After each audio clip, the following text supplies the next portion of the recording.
আসসালামু আলাইকুম বন্ধুরা, যারা মুরগির খামার করছেন কিন্তু টিকা প্রদানে নিয়ে বিভিন্ন চিন্তা ভাবনায় রয়েছেন। কারণ রানীক্ষেতের টিকা অধিক মুরগি হলে তাদের চোখে দেওয়া একটু ঝামেলাদায়ক। যদিও চোখে দিলে অধিক কার্যকর হয়, কোনো মিস হয় না। তারপরও আমরা পানির মাধ্যমেও রানীক্ষেতের টিকা প্রয়োগ করতে পারি। এই জন্য টিকা প্রদানের আধা ঘন্টা আগে সমস্ত প্রকার পানির পাত্র সরিয়ে ফেলতে হবে। অবশ্যই এটা খেয়াল করবেন যাতে করে মুরগিগুলো কিছুটা ক্ষুধার্ত থাকে। তাহলে আপনারা সঠিকভাবে টিকা প্রয়োগ করতে পারবেন। বরফ থেকে বা ফ্রিজ থেকে টিকাটি বের করে আগে দেখে নিন ভালোভাবে যে ডেট আছে কিনা।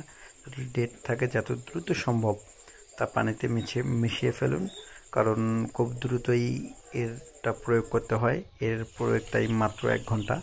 1 ঘন্টার মধ্যেই প্রয়োগ করতে হয়। এর দেরিতে প্রয়োগ করলে প্রবলেমে পড়তে পারেন। যত দ্রুত সম্ভব পানিতে মিশিয়ে ফেলে টিকাটি প্রয়োগ করুন এবং মুরগিগুলোকে সুন্দরভাবে তুলে দিন, ঘুমন্ত মুরগিগুলোকে, যাতে করে তারা পানি খায় এটা নিশ্চিত করুন।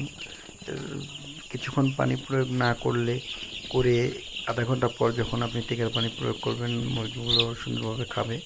তারপরেও কিছু মুরগি ঘুমিয়ে থাকে, তাই আপনারা চেষ্টা করবেন মুরগির বাচ্চাগুলোকে সঠিকভাবে জাগিয়ে দেওয়ার জন্য, যাতে করে তারা পানির পাত্রটির দিকে যায় এবং খায়। আপনারা দেখতেই পাচ্ছেন আমরা সুন্দরভাবে জাগিয়ে দিচ্ছি বাচ্চাগুলোকে, যাতে করে বাচ্চাগুলো পানির পাত্রের দিকে গিয়ে পানির পাত্রটি সুন্দরভাবে খেতে পারে। তো আপনারা এটা অবশ্যই নিশ্চিত করবেন এবং এই আধা ঘন্টা সময়ের মধ্যে যত দ্রুত সম্ভব আধা ঘন্টা 40 মিনিটের মধ্যেই আপনারা সমস্ত মুরগি যাতে খায় এটা নিশ্চিত করবেন। আমরা রানীক্ষেতের টিকা যখন চোখে প্রয়োগ করি সেটাও মুরগির মুখে যায় এবং খেয়ে ফেলে। আমরা চোখে প্রয়োগ করলে প্রতিটা মুরগিকে সঠিকভাবে খাওয়ানো সম্ভব হয়। এক্ষেত্রে ঝামেলা এড়াতে আমরা পানিতে প্রয়োগ করি, এজন্য আপনাদের অবশ্যই যাতে খায় সেটা নিশ্চিত করতে হবে।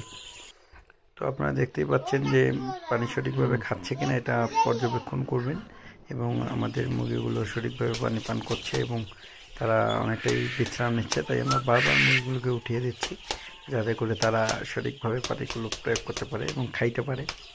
এবং আপনারা খেয়াল রাখবেন, অবশ্যই ঘড়ির দিকে তাকাবেন যাতে 30 মিনিটের মধ্যে পানির পাত্রগুলো সরিয়ে ফেলতে পারেন। যদিও এর টাইম 1 ঘন্টা, কিন্তু আপনারা 1 ঘন্টার আগেই পানির পাত্রগুলো সরিয়ে ফেলবেন, এতে করে মুরগি তারপরে সাদা পানি প্রয়োগ করে মুরগিগুলোকে আবার সারা রাতের জন্য পানি প্রয়োগ